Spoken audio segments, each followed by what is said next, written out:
feels like it's been ages since I last recorded. I've been really busy recently with volunteering stuff and studying, and my mind hasn't been on food, or I guess my mind has been less on recovery recently, which is quite nice. Like, it doesn't take as much effort anymore for me to go out to eat or eat different foods. That makes life just feel a lot easier. So in the past couple of weeks, I've still been going out to eat. I don't always want to go out to eat. So I'm about to go out for dinner. I'm very tired, but no excuses. Be kind to yourself, but also don't listen to your eating disorders excuses. So still need to eat, even though I'm tired, so might as well go out for dinner. So that's what I'm doing.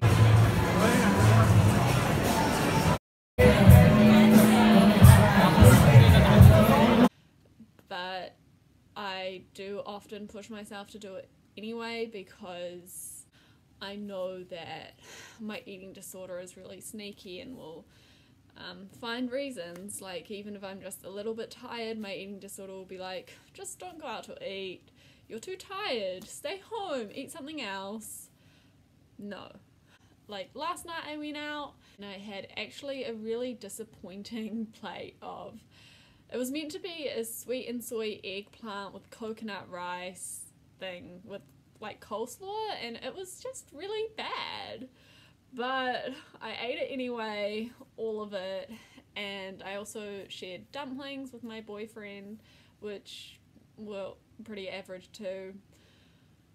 And then we got drinks afterwards, so I got a passion fruit slushie, which was really nice. That was good.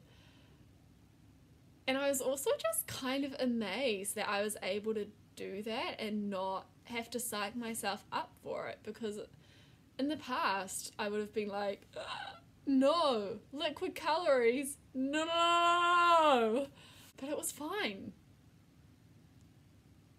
Find that some things with weight gain and just eating more, some things just naturally get easier.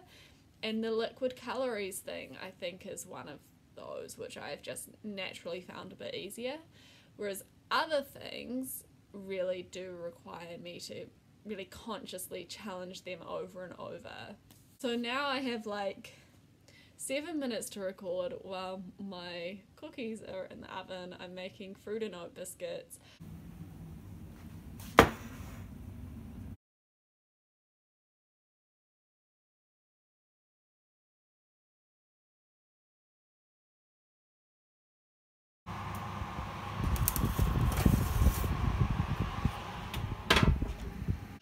I always like to have baking in the house because I have a sweet tooth.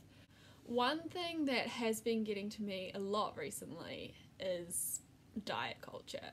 So, for example, a few weeks ago, my colleague was practicing taking blood and I offered she could practice on me, which meant I was sitting in this chair for like 15 minutes, and her and my colleague spent literally the entire time I was in the chair talking about weight loss and the diets that they're on. And then again, a few days ago, a very similar conversation took place between other colleagues of mine. And I've also noticed that one of my colleagues in particular talks about food all the time, which, to be honest, now I just find really boring. Like, I don't want to talk about food all the time. There are so many other things to talk about, so many other things to think about. My mind is not obsessed with food all the time. I don't want to talk about it all the time. But also just people making throwaway comments, like, I'm trying to be good by not eating X, Y, or Z.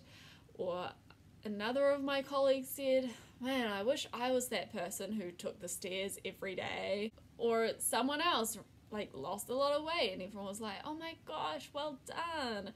And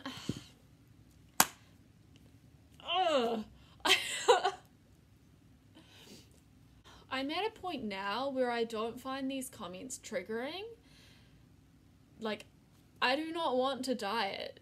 Diets are stupid. I do not want to diet. I do not want to contribute to this diet culture mentality. It's all just a way of making money off of people's insecurities. It's not about health. I don't want to take part in that. I don't want to be the person that always takes the stairs. I've been there. It was a compulsion. It's horrible. Like, if you want to take the elevator, take the elevator. I always take the elevator, just so you know.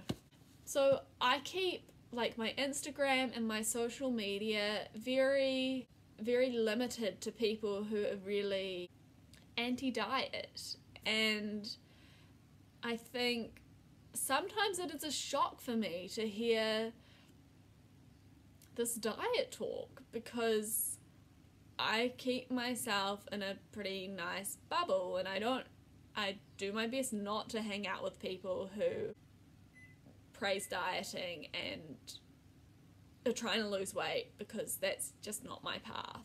Even though I don't believe in dieting, even though I don't want to take part in that, I think I still find the diet culture comments and talk really upsetting. Like, last week I kind of just cried about it, because on this journey of weight gain and self-acceptance, sometimes I feel really alone. I don't know anyone else. I don't have any other friends right now who are on the same journey as me. I don't know anyone in person that is trying to gain weight and trying to challenge diet culture and challenge fat phobia constantly. So I guess sometimes it does feel like it's me against the world, as well as me against my own eating disorder brain. And that's really hard. I don't really want to record right now, but I also really want my videos to show the reality of recovery, and it's really hard. Like, recovery is really hard, and like, today has just not been a good day. Just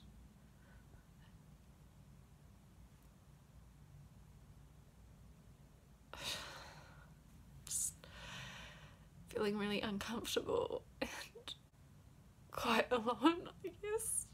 I can't record right now.